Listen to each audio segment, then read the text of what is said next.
Nakita. Jadi yung taka heart and mind kasi may bawa na kasing-gasing ni Brother Sayas, Brother Jerry, Brother Archer. Heart and mind, ginuulo ni bawa na asa mabasa. Matthew 12:25, Juan 2:25, buhat 15:8, buhat 1:24. Biblikal na. Nga Diyos si Baos, puno na kasing-gasing tao. So di ko kahukom internal purong suma sa moral theology. Muna, external na kung gamit mo Brother Jerry Lai nga namos kahaya. O muna sa moral, dili na preuban nga dito hukom na ima. Hitayin mo na nga huwag mo'y kalawasan na liso na. O niya, may tungo sa kangit-ngit, o lang iapos. Ang nadunay na sa kangit-ngit sa Iglesia Katolik Romana, kaya bahaya kong ganyan, base sa Suwat ni San Pablo, nga ang yari niya, ang simbahan niya, ano na yung makasala? 1 Corinto 9:19, si San Pablo, ni Sagol ganyan sa makasasala. Sagol.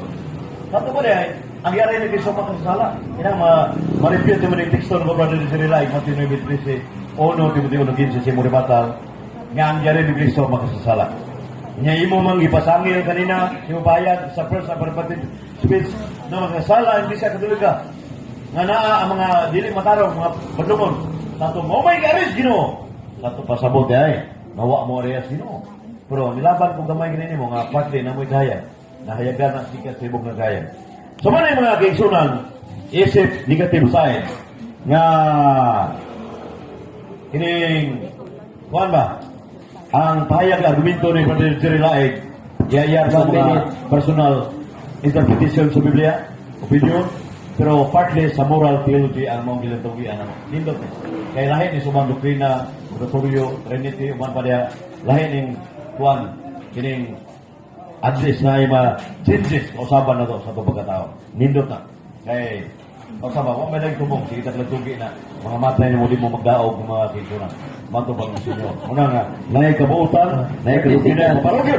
Mauna na, sa Galacia 1:6-8, bisag ang hibong nanao, gikan sa hangin, wari sa lagtan, Talisay City, ipatunglo sa Diyos. Yan si Jerry Lai, wa ka prueba, nga tanan naagos kamaduran. So lahi, kay partly naman niya, ato pa, naay gitawag sa arbitration, oneself reputation, reputing oneself. Nga ni, uyong siya, iyan sa gisupak magsiunan. So, nining laduriya sa openly formal libit. Si Brother Jerry Lai, okay, tayo na. Huwag yung kumarok sa uso. Nihana pa kani, ginapurnas na sa balod sa kamanduran. Kaya salamat o, mayong kapo. Kumayo kayong salamat po, Brad Ed, sa imong ribata nga 5 minutos karon atong ihatag ni Brad Laig, Jerry Laig sa iyang paghinapos nga ribata. Affirmative side. Mga kigsunan, atong nadungog ang iyang ribatal. Pero, nabandahan lang siya mga igsoon sa iyang ribatan. Unta, kung negatibo ka, di ka uyon. Uyon man ka nga na ang kahayag sa SDA. Nya ka mo kangit-ngit. So, kung may debatihan na to, di ba? Nagkani, kinaluoy ko ni mo. Kung pagkamaluoy ni mo, sigurado yun. Ipaundang lagi. Uyon naman ka. Kaya debate na to, nga ang kahayag na sa SDA, uyon na ka, nga ka mo kangit-ngit. So kung may debatihan na to, anak, ay mayo sa debate, kinanglan mo nga full of knowledge ka sa debate.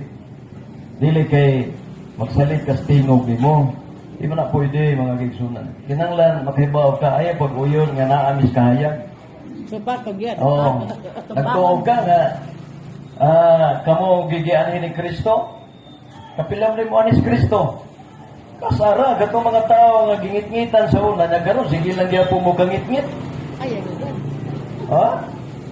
Di ba? Sige lang mo gangit-ngit. Saan na, kami mo iwag ninyo.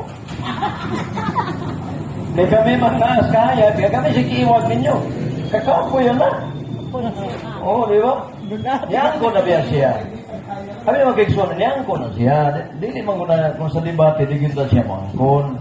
Angkot ka, nakasagit-ngit sa kaya kami may gihan ni Kristo. Angkot ka, nga namis kaya, Yan sa pamilipatiya. Kaya mo manitima, nga kaya diwa na sa SDA. Manoy na ko na yung amigo, nga unta, makabalos ni, na manoon sa manoon dani. Ang kanagingon niya nga Katoliko, mga kigsunan Romano, di po taghakumsan, kay buutan man siya. Primero, gamit niya unang Timoteo na mo inom. Pero kadugayan ng kongkurso sa amin, di man mo inom. Bilis na na. Di, kumusta, be? Salamat kayo. Oh. Di, ginunta mo. Wala nga. Ang balikan ko sa Ginoo mga kigsunan, pagbalik niya, dili reliyon ang ipangutana sa Ginoo. Ang ipangita sa Ginoo ang imong sinsiro sa pagtuman sugo sa Ginoo. Kaya doon may kaklase ang tao, kahayag, kangit-ngit, maluwas dili. Ay, sigaan ko kangit-ngit ka. Siya ro kadugay na nimong pagalagad, sige rin po kangit-ngit. Adito sa Ginoo. Oh, wala nga ang buta na maguyod sa buta, ha, ganit padulo. Mahulog, ipurungit-ngit. Nya, musugot ka. Ikaw buta ko, siguyod ni mo. Kasi ko, siguguyod ni mo. Kaya nakas kangit-ngit, kami nas kahayag, natural, ang kahayag may muguyod sa gingit-ngitan. Di magsilbing ikaw rin muguyod sa imong koglingon. Di mo na pwede puro buta ang maguyod. Kaya nang ang muguyod ang usa dili buta. Kaya mo na yung mugahid. Mo na mga kigsunan niya, karong dibatiha, di kumingon na pildi siya. Nalugi ra. Lugi ra sa kamay. No, kamay ra gud mga 99. Ay, mag-iksunan mo na yung amigo. Mo naman yung dali. Ako sa mga ko dali. Mag-sparring partner. Mo naman yung dali mo, ni. Katunguban niya akong ipangingnan din sa kasibungon mo, ni. Oh, ikaw na mong matod pa nila mga komentaryo na kauban ni mo. Nasuko, siguro na si mo. Nga, bisan ka na si Efren de la Peña, bisa kapila na nagsuka mo, sukol na kaya po. Oh, ilan na mga silang dani ko. 2 minutos. Uban pa. Oh, luhati po mo. Muna nga, magunay-unay po sila. Sa mga Adventista magkiksunan, dili may gialaw nga magdebate, may muna, kung doon na may mga nalibgan na mo, personal good niya. O ano, no, nga, surbaron ba?